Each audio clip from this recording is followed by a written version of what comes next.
24 फरवरी का वो दिन जो उत्तर प्रदेश के लिए कहीं न कहीं काला दिन बनकर सामने आया था। उत्तर प्रदेश के प्रयागराज में गोलियों की तड़तड़ाहट से पूरा प्रयागराज कांप गया था। उसमें शहादत देने वाले संदीप निषाद के परिवार से मैं मुलाकात कर रहा हूं। आपको बता दें कि उमेश पाल हत्याकांड में संदीप निषाद ने अपनी शहादत को दी। उनकी जांबाजी को अगर बताएं तो कहीं न कहीं आपके रोंगटे खड़े हो जाएंगे। संदीप निषाद को शूटरों ने सबसे पहले जब गोली मारी तो उन्होंने पैर से उनकी बंदूक को गिराने की कोशिश की, लेकिन उनकी छाती में जैसे ही ये गोली लगती है वो ज़मीन पर गिर जाते हैं और फिर जैसे ही वो खड़े होकर अपनी कार्बाइन को संभालते हैं तब तक लगातार 7 शूटरों द्वारा उनको गोलियों से भून दिया जाता है। इसके बावजूद भी संदीप निषाद खड़े होते हैं और दौड़कर उमेश पाल को बचाने की कोशिश करते हैं। अपने फ़र्ज को निभाते हुए संदीप निषाद शहीद हो जाते हैं। आज उनके परिवार से मैं मुलाकात कर रहा हूँ।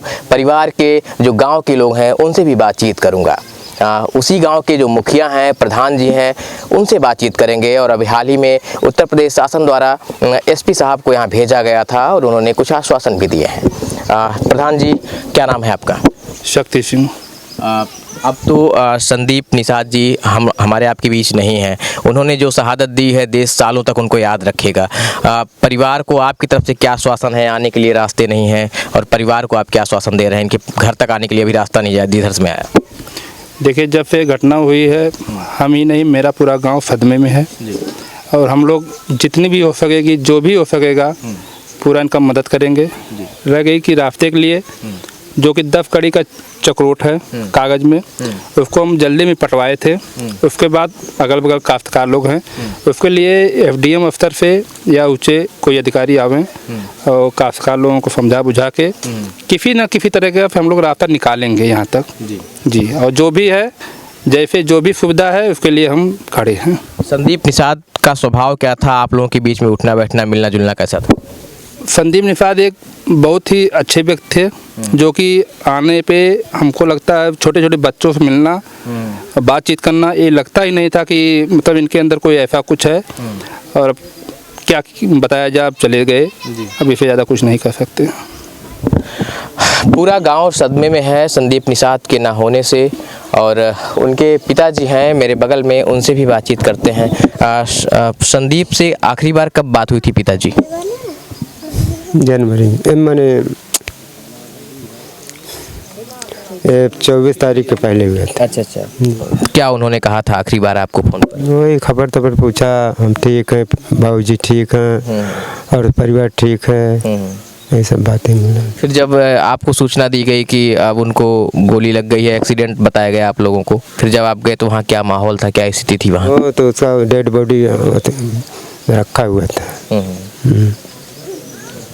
तो यहाँ के गांव के लोगों से बातचीत करेंगे। जी।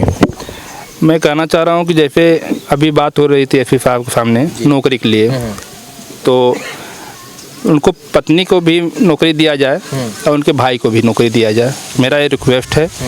इसके लिए जैसे भी है, जो भी है, मैं ये कहना चाह रहा हूँ बस। एक गांव जी परिवार के लोग भी 2 लोगों की नौकरी की मांग कर रहे हैं। मुखिया जी भी इस गांव के 2 लोगों की नौकरी की मांग कर रहे हैं।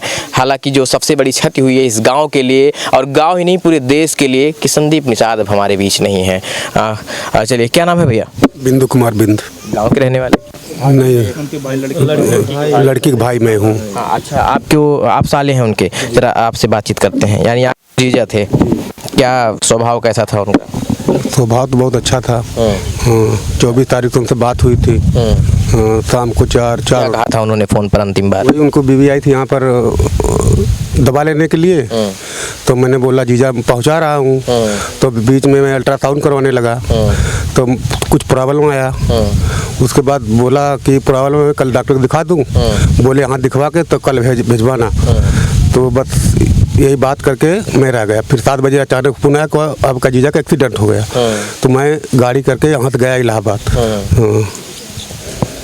चलिए, क्या नाम है भैया आपका? भजन निषाद। संदीप निषाद जी कैसे थे आप लोगों के बीच? अच्छे आदमी थे जी।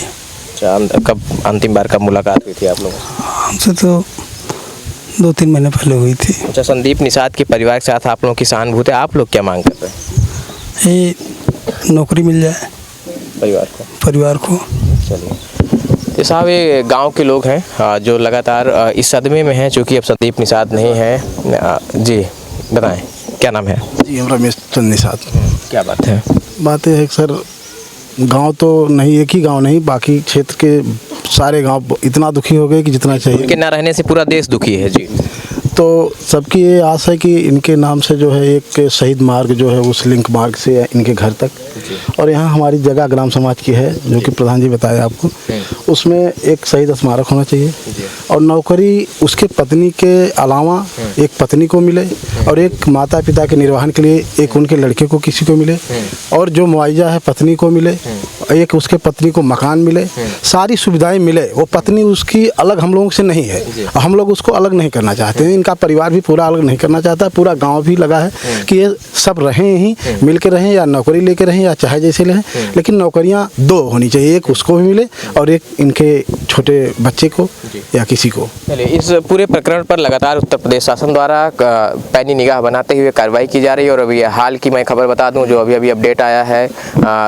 तकरीबन 2 शूटरों को कहीं ना कहीं एनकाउंटर किया गया है, जिसमें एक जमींदोज हो गया और दूसरा अभी घायल है, जिसने कई खुलासे किए हैं। और बताया जा रहा है कि 7 शूटर नहीं बल्कि 13 शूटर मिलकर उमेश पाल की हत्या की कोशिश कर रहे थे, जिसमें से लगभग सबकी शिनाख्त हो चुकी है। कैमरे के पीछे सहयोग कर रहे हैं ब्रजेश जी, मैं Alok Dubey, times of UP, Azamgarh.